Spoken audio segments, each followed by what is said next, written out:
Hello.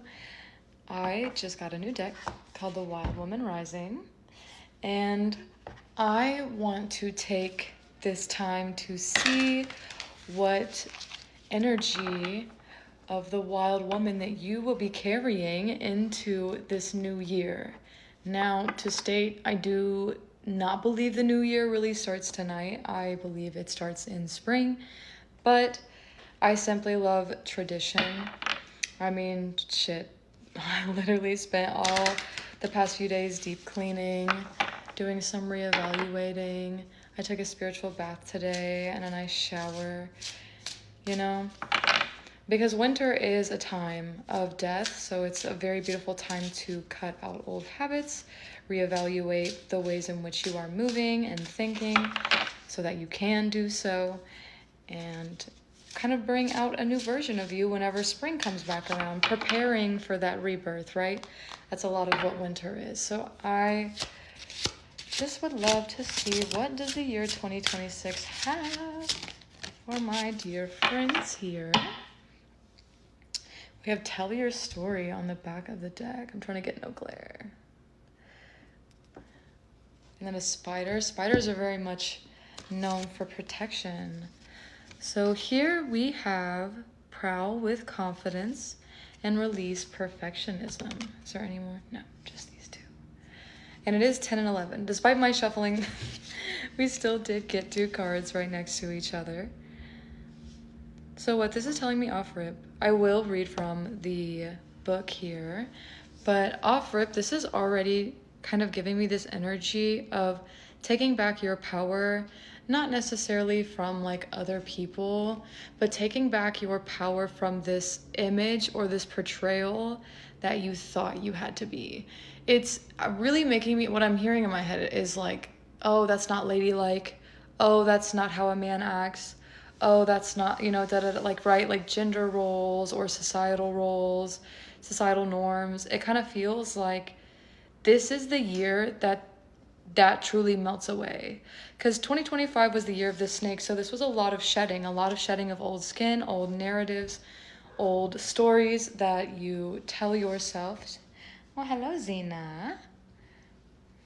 Old stories that you tell yourself that just cannot make it into the places that you are headed.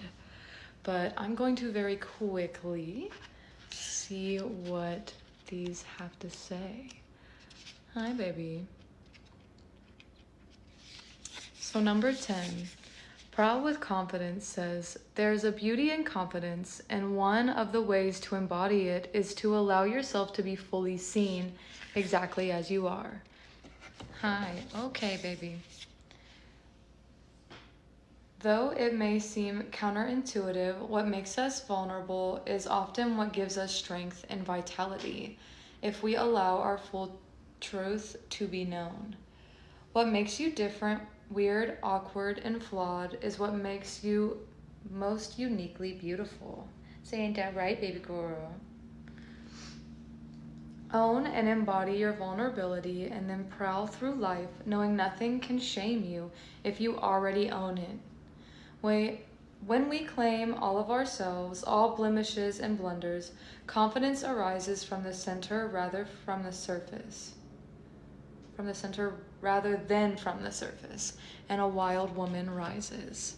So that's kind of what I was getting at, which is like, we're getting rid of these old narratives, these old ways of being, and allowing ourselves to be seen fully and seen in authenticity.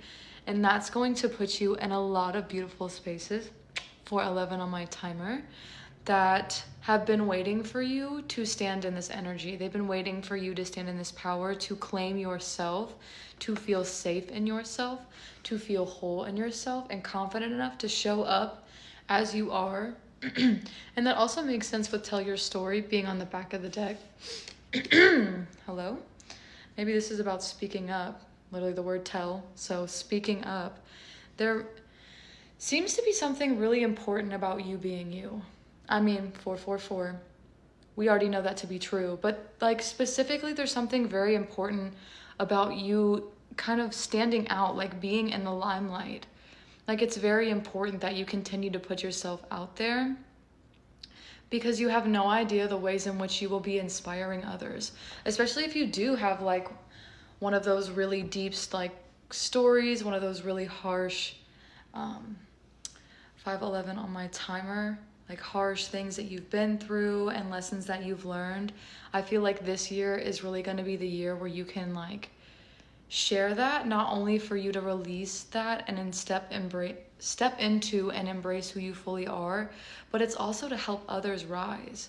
Because again, it's almost like oh my gosh, I was literally just watching an anime today, and the last episode I had watched, this person was trying to rise in power because they were seen as weak, and it was something that really put them in a very like hateful, angry space. And so they did anything they could to get to the top.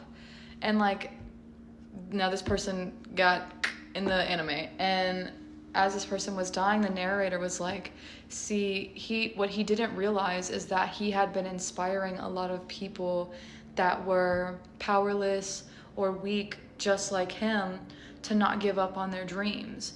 But he was so caught up in not being validated and being seen by others that he lost himself and ended up like, because of his power trip, it ended up being the reason he died. So that's like kind of one of those things. Sometimes if you get too caught up in the frustrations of seeking external validation rather than feeding that validation yourself, you can get lost in the fact that you are probably doing so much more for others than you really think. Oh, that's such a crazy thing for that to all come together, because I was watching it while I was in my little bath. My spiritual bath. It was so nice. And then 11 says release perfectionism. You can't speak butterfly language with caterpillar people.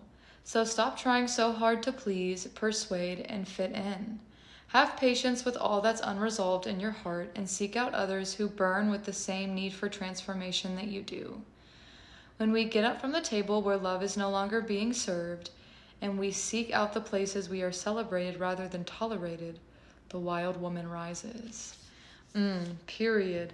So we also will no longer be sitting in spaces and places where we are not wanted, where we are not valued, where we are not seen. We will be getting up without making much noise, without flipping the table, without throwing food across the table, as sometimes we can feel, but rather simply getting up with grace and respect and walking away to find the tables that have your beautifully written name on a name tag, going, hey, we've been waiting for you to show up. Here's your spot. And you never know. Those new tables are going to have such beautiful spaces, beautiful places, beautiful people that have been waiting for you to love yourself. 808 on my timer. To choose yourself. To stop performing for external things. It doesn't even always have to be people. Sometimes it's for our, like, performing for ourself in ego, in mask. It's like, actually, I'm not going to get into an example because we're almost out of time. But I will say, as a last thing, this year is the year where you really, truly rise in your power, and you get to really, truly experience what it's like to be blessed by your presence and your existence. Because it feels like, again, 2025 could have been a year of really reclaiming back that power, shedding those old skins, shedding those old narratives, getting rid of this old identity, 8:58 on my timer, so that this new identity has the space to be free and be seen. Because you're meant to be seen. You're meant to be seen. There is no need to hide. Not anymore. Because this world needs you, and this world needs you to shine and glow with all of you. Hello. Oh my goodness. Hi. Yes. Yeah. Okay. But yes, this world needs you and your authenticity, because you have no idea what it is that you do by just being you. And you never will sometimes. And that's the importance of just being authentic. There's no need for external validation of reward. Sometimes the reward is just the interaction and the little ways that you change the world around you without even knowing. Because you do. You have the power to change the world. It's just the fact that you had to recognize that within you.